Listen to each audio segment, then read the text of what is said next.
Монголчууд нэвтрүүлгийн өмнөх дугааруудад бид 19-р зууны сүүл 20-р зууны эхээр монголчууд урлах, соёл уламжлалаа хэрхэн өвлүүлж, түгээн дэлгэрүүлж байсан тухай өгүүлсэн. Тэгвэл бид өнөөдрийнхөө дугаарт 20-р зууны ихэнх үед Монгол ардын аман зохиол, язгуур урдаг, үндэсний уламжлалт, өв соёл, дуу хөгжим, бүжиг ямар онцлогтой байсан тухай өгүүлээ зогсохгүй. Монголд кино, театр урлагийн үндэс суурь хэрхэн тавигдсан тухай сонирхол татам сэдвүүдийн талаар хүргэхээр бэлдлээ.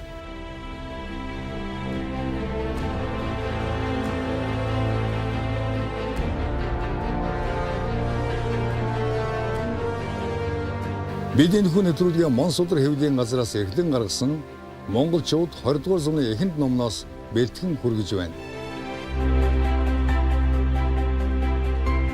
Нэвтрүүлгийн хамтрагч Монсудар хэвлэлийн газар.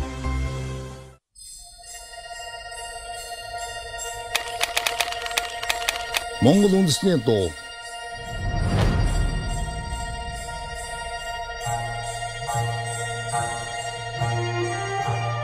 Монгол үндэсний дуу хөгжим нь нүүдэлчдийн уламжлалт амьдралын хэв маяг, ёс заншил, зан үйл, баяр наадам, ертөнцийг үзэх үзэл болон байгаль газар зүйн орчин цагуурын онцлогоор нөхцөлдөн үүсэж олон зууны турш өвлөн уламжлагдж ховьсон хөгжсөөр иржээ.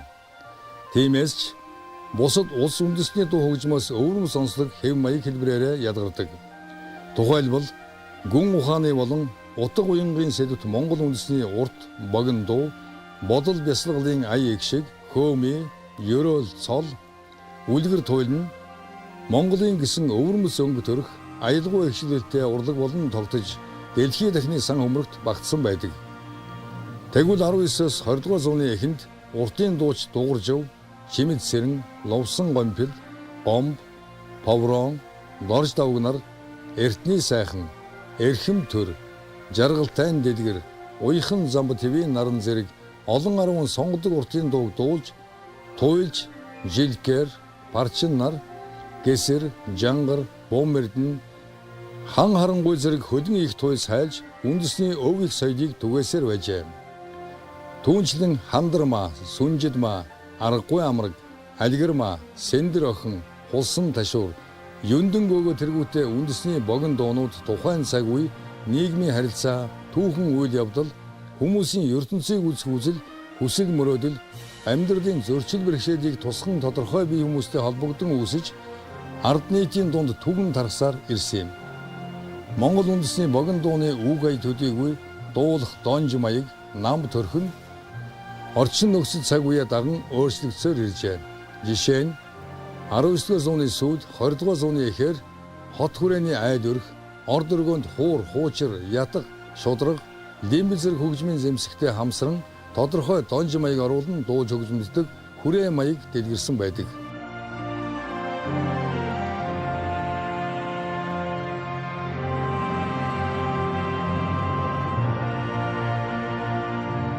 Ловсон хуурч.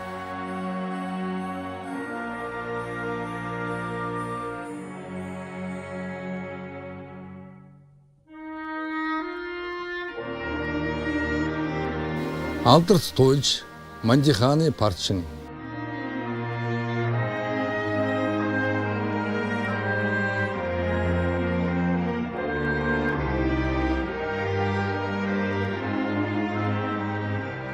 Олноо үхэрчин хүү хэмээн алдарсан алдарт лимчин сэрэн дорж, хуурч төдөв.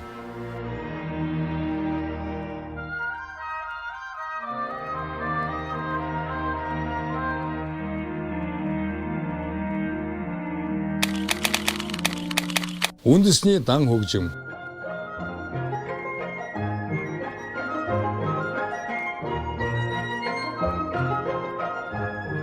Монголын хөгжмийн урлагийн чухал бүрэлдэхүүн хэсэг нь үндэсний дан хөгжим билээ. Морин хуур, хуучир, цуур, товшуур, икэл, лимб, шудраг, ятг, төмөр хуур, хулсан хуурт зориулсан ая татлаг, эскэрэл зэрэг нь дан хөгжмийн зохиол төрж гарах үндэс шалтгаан болдог байна. 19-р зууны сүүл 20-р зууны эхээр хүрээ хийдийн дэргэд шашны болон үндэсний хөгжмийн зэмсгүүдээс бүрдсэн холимогжуулга, цөөхөл хөгжим бий болж байсан мэдээ бий. Энэ үед мөн өрнөдийн хөгжмийн зэмсэг болох мандалин, нарийн бүрээ, кларнет, угуулсан бүрээг Монгол үндэсний хөгжмийн зэмсэг, хуур, хуучиртай хамсруулан тоглож байжээ. Тэгвэл өрн дахны симфони найрд хөгжим нь Монгол улсын радио хорооны дэргэд яруу тунгалаг найрд хөгжим нэртэйгээр анх байгуулагдж байсан түүхтэй. Харин 1912 онд Оросоос цэргийн сурагч нарыг авчирч 1914 онд Богдын ордны дэргэд цэргийн үлээвэр хөгжмийн хамтлаг байгуулан цэргийн марш Монгол улсын сүлд дуулал эгшгэлүүлсэн нь өрнөдийн хөгжмийн соёлыг Монголд нэвтрүүлэх анхны алхам болжээ.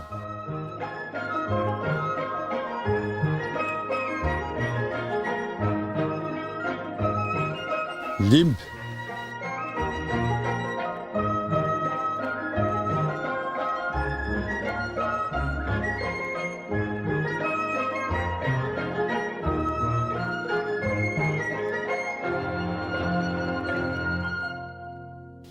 Бишгүр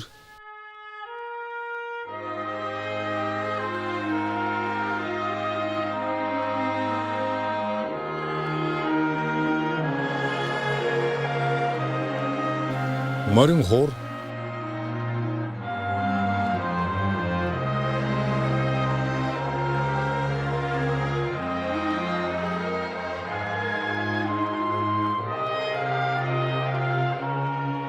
Дуударма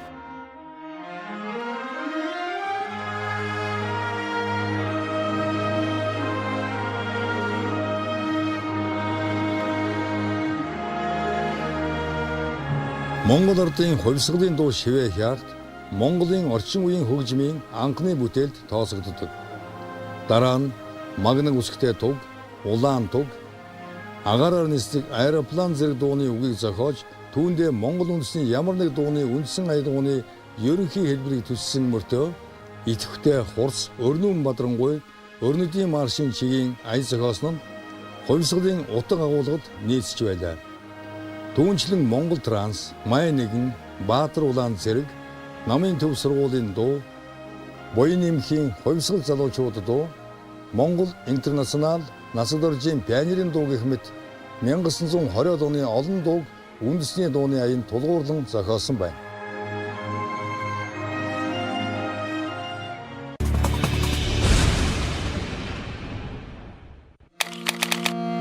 Бүжиг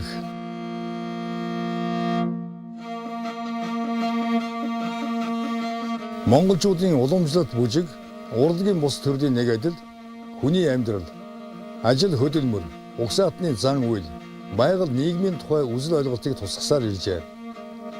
Монгол бүжиг нь нүүдэлж малчин монголчуудын байгаль цагууртай зохицсон амьдрах явцдаа үүсгэн бүтээсэн амьдралын өвөрмөц сэтгэлгээг хөдөлгөөний ураар дамжуулан илэрхийлдэг онцлогтой.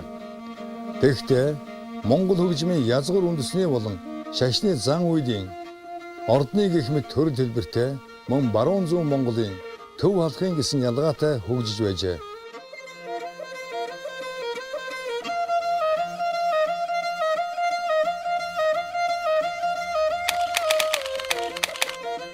Үндэсний бүжиг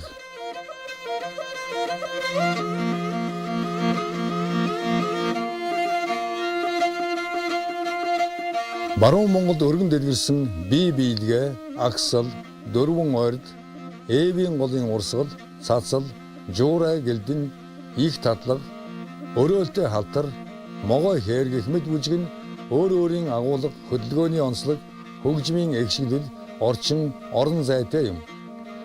Төв алхын биелгээ бурядын ёхорч нийт Монгол оронд өргөн тархсан үндэсний бүжиг бөгөөд хөдөлгөөн, ая эгшиг, хөгжмийн зэр зэмсэг нь ялгаатай.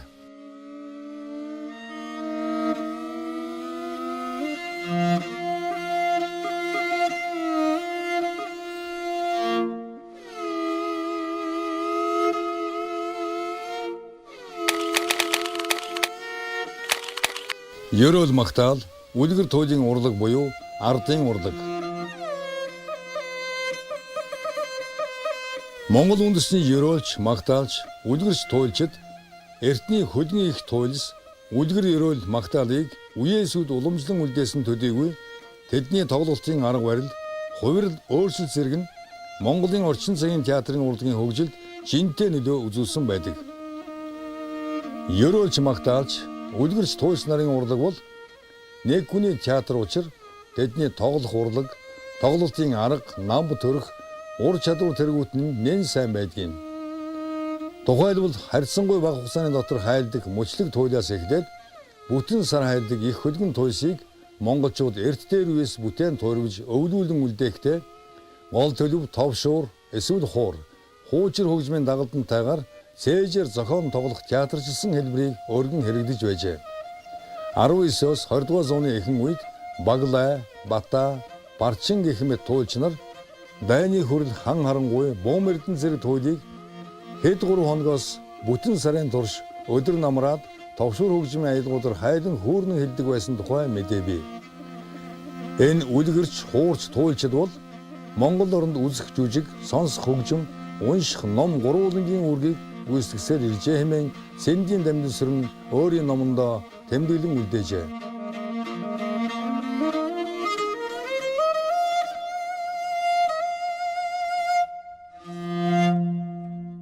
Хүрээний ши янзааныхан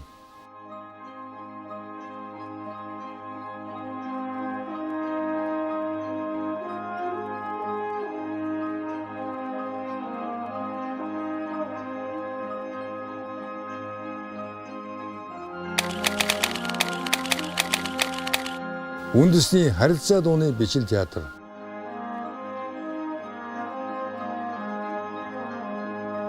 Монгол үндэсний харилцаа дуун зохиомж, бүтэц, тоглолтын арга хэлбэр зэргээрээ Монголын театрын урлаг чухал үүрэг гүйцэтгсээр иржээ. Тухайлбал Засагтан аймгийн хан хөхийн уулын хошуу, одоогийн Увс аймгийн Өндөр хангай, Зүүн хангай сумын нутгийн ноён луу жанжин гүн хэмээх Ловсон дондовын нутаг хошуундаа зохиож байсан наадам дээр өвгөн шувуу хоёр харилцаа дуугаар театрчилсан тоглолт зохиодог байжээ. Энэ үед Жава, Дүйнхэр даалам, Шалзат баахан шарга, 88-тай намсан гуай, Торой ванд, Дөвчин унзад Сумья ноён гэх мэт сэдв агуулгын хувьд баялаг олон дуу дэлгэрч байжээ. Эдгээрээ Сумья ноён харилцаа дууг анх 1921 онд Сэргийн газрын урлаг уран сайхны анхны бүлгэмд жүжиг болгон тоглосон бол мөн 1924 онд Шалзат баахан шарга дууг Сайн дурын театрын бүлгэмийнхэн анх жүжиг болгон тоглосон түүхтэй. Иймээс Монголын урлагийн түүхэнд жүжигчин, дуучин, хөгжимчин, бүжигчин гэх мэт мэргэжлийн нарийн зааг ялгаа гараагүй нийлмэл байх үеийн биеэр үйлдэн тоглох үзүүлбэрийг Монголын театрын үүсгэл гэж үзэх бүрэн үндэстэй юм а.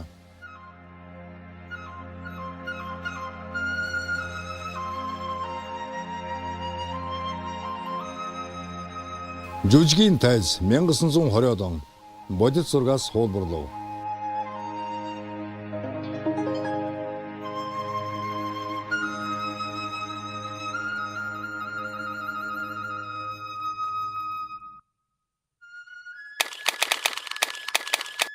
Сайн дурын театр.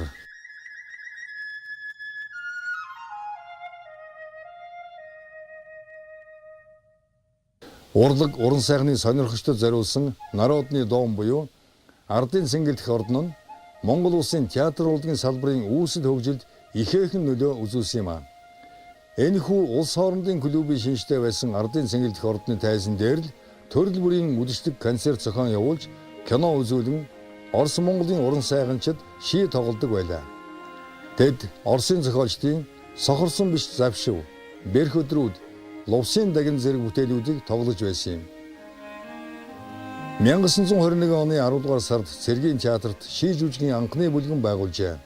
Ингээд Лувсан Содном, Арднаавазар, Насанбат, Сундуй, Буян нэмэх нарын 20 шахам хүн Монгол үндэсний харилцаа дууг төсөглөн зохиосон Сумья ноён дуулал жүжиг, Гэсрийн дуужийн Нам дулам хааны бүлэг, Ушаандар зэргээс үндэслэлсэн жүжигүүдийг тоглож байсан байна.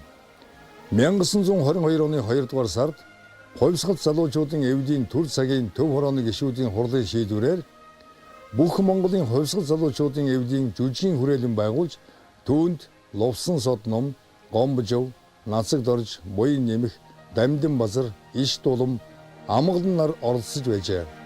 Энэхүү бүлэгмийн жүжигчид 1922 оны 3 дугаар сарын 28-нд Буян нэмхийн ойрох цагийн товч түүх буюу Сандоо амбан хэмээх томоохон жүжигийг тогложээ.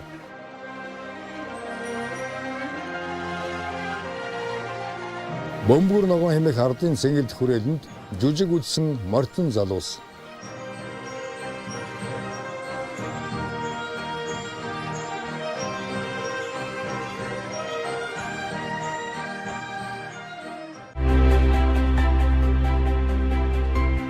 Нэвтрүүлгийн хамтрагч Монсодөр хэвлэлийн газар.